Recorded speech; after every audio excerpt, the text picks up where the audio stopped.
Hello बच्चों, let's read the question. The question is, consider the following statement. पहला है, topmost soil is the uppermost fertile layer of soil that is rich in humus and minerals.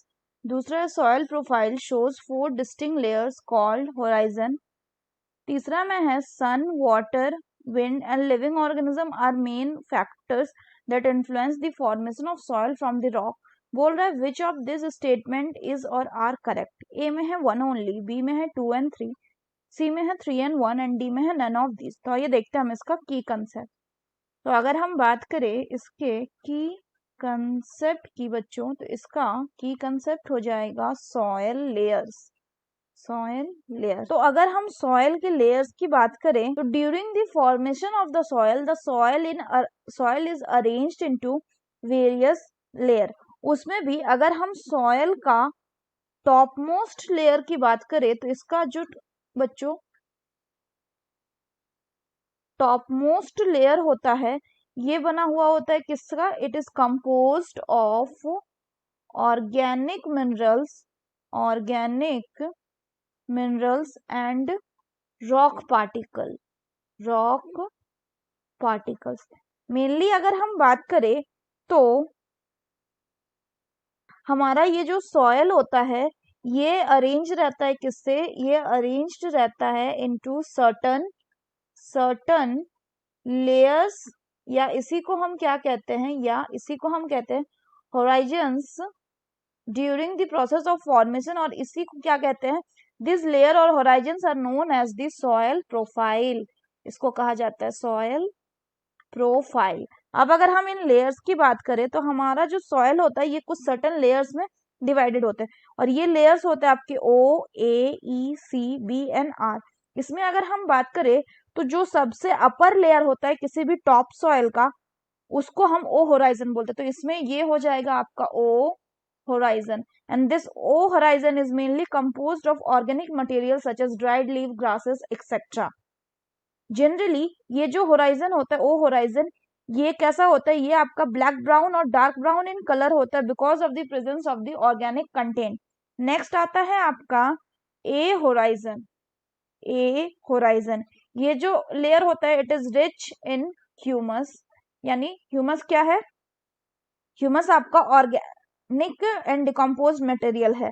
Further बात करें, इसी layer में आपका seed generation होता है और न्यू रूट का फॉर्मेशन भी इसी में होता है. इसके बाद आता है आपका ई होराइजन. ये जो ई होराइजन है, यहाँ पे आपका न्यूट्रिएंट प्रेजेंट रहता है, और वो वाला न्यूट्रिएंट प्रेजेंट रहता है जो ओ होराइजन या ए होराइजन से लीच करके ई में आता है. इसके बाद आपका प्रेजेंट होता है बी होराइजन. इसको हम क्या कहते हैं? It is also called as the sub soil and it is present just below the topsoil and above the bedrock. इसके बाद का जो होता है, इसको हम क्या कहते हैं? That is called as the bedrock. So this is a bedrock and this layer is devoid of any organic matter. यहाँ पे एक और लेयर बच्चों होता है आपका लास्ट में, जिसको हम क्या कहते हैं? लास्ट में एक और लेयर होता है which is called as R horizon. And R horizon कैसा होता है? ये आपका बच्चों एक it is a compact and cemented layer. यहाँ पे क्या हो गया कि आपका ये जो ओ, ए एंड ई है, ये तीनों मिला के बनाता है क्या? This will form the topsoil. और बी होराइजन क्या बनाया? This B horizon will form the subsoil. और बाकी तो यहाँ पे हमने लिखा ही कि ये बनाता है बेडरॉक. तो अब अगर हम क्वेश्चन की बात करें, तो पहला बोल रहा है कि top soil is the upper most fertile layer of the soil that is rich in humus and mineral. बिल्कुल सही है. हमने क्या देखा कि टॉप सॉइल जो है, ये अपर मोस्ट फर्टाइल लेयर होता है, जिसमें further O horizon and A horizon divided होता है. इसके बाद दूसरा बोल रहा है कि सॉयल प्रोफाइल में 4 डिस्टिंक्ट लेयर होता है. तो हम क्या देख रहे हैं कि सिर्फ 4 ही लेयर है क्या?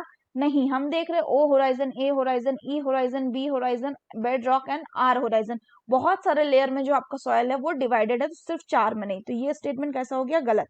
नेक्स्ट बोल रहा है कि sun, water, wind and living organism are main factor that influence the formation of soil from the rock, तो ये स्टेटमेंट भी करेक्ट है, क्योंकि फॉर्मेशन ऑफ सॉइल रॉक से बनने वाले प्रोसेस को हम वेदरिंग ऑफ रॉक कहते हैं, और वेदरिंग के प्रोसेस से ही सॉइल का फॉर्मेशन होता है। और इसमें मेनली 2 तरह के फैक्टर रोल प्ले करते हैं, बायोटिक एंड एबायोटिक। जो बायोटिक फैक्टर्स होते हैं बच्चों, उनमें लिविंग ऑर्गेनिजम्स रोल प्ले करते हैं, और एबायोटिक फैक्टर्स में फिजिकल फैक्टर जैसे कि sun, water, wind and chemical factors role play करते हैं। तो यानी 1 and 3 स्टेटमेंट करेक्ट हो गया, so the correct option will be option C, that is 3 and 1 are करेक्ट। So that's all for the question बच्चों, hope you understood it well, best of luck।